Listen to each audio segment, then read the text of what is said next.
Les jurés ont donc suivi les réquisitions de l'avocat général au terme d'un procès éprouvant.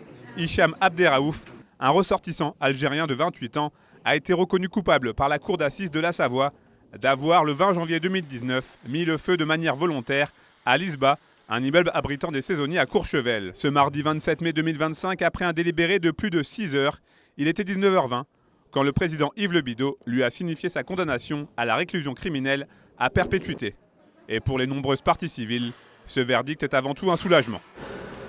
Ça fait 6 ans que j'attends ça et j'ai eu très peur là pendant 6 heures en fait.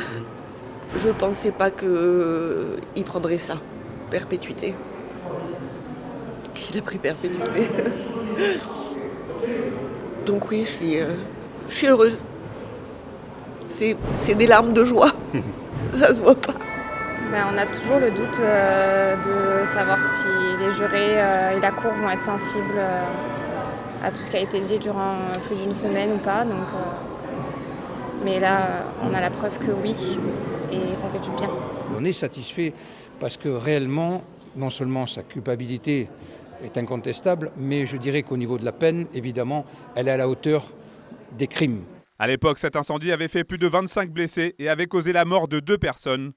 Pour les proches des victimes, ce procès longtemps redouté s'achève donc avec la décision de justice qu'ils attendaient. Triste à la fois, soulagé, c'est plein d'émotions, j'arrive vraiment pas trop à m'exprimer. J'espère qu'enfin on pourra commencer notre deuil. Ma dernière pensée, oui bien sûr, elle est vraiment pour ces 3 petits bouts de chou là. Ces 3 petits bouts de chou qui ont été très très forts dans la cour. C'est vraiment, voilà, c'est enfin que leur papa de cœur, enfin, qui peut poser en paix. Pour Hicham Abderraouf et ses 2 avocats, en revanche, le coup est rude. Les failles, les trous béants de l'accusation et le manque de mobile invoqué pendant les plaidoiries n'auront pas suffi. On est à chaud, très sincèrement, c'est peut-être pas le moment encore de tirer les leçons de ce qui a été bien fait, mal fait, de ce qui a été pris en considération ou pas pour trancher dans ce sens-là.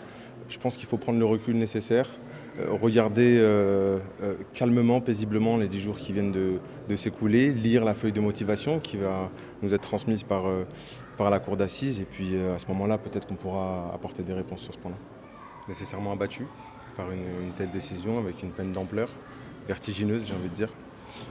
Évidemment, un appel sera interjeté de cette décision et on aura l'occasion de redébattre de ce dossier-là. Cette affaire n'est pas totalement terminée, puisqu'en plus de l'appel d'Hicham Abderraouf, un autre procès se tiendra à partir du 5 juin prochain devant le tribunal correctionnel d'Albertville, celui du propriétaire de l'Isba, Éric Claret-Tournier.